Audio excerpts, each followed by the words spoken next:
Nangandam na karon ang Mandawi City Government sa pagsalmot sa Pasigarbo sa Sugbo Festival of Festivals sunod buwan.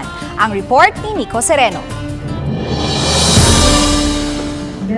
Sa regular nga session sa Konseho sa Mandawi kaganihang udto, usa sa natuki ang kabahin sa pag-apil sa Pasigarbo sa Sugbo. Si Konsehal Malin Cortez Zafra sa Committee on Tourism mipapasar og resolusyon alang sa financial assistance sa maong kalihukan. Naghangyo sila kang Governor Gwen Garcia og 1 million pesos nga abag alang sa ilang partisipasyon sa Pasigarbo. Submit ta og resolution para at least ma-release to nila.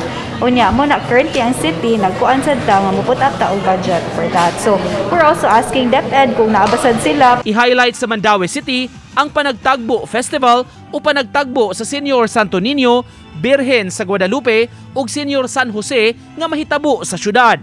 Matod ni Zafra, pipila ka semana na lang sa dili pa ang festival mismo. Paong nagplano na sila sa angayang buhaton ug mag-meeting alang niini. Usasab sa sabutan, kabahin sa performers kay niadtong 2019 mga estudyante ang ilang gitap nga musayaw.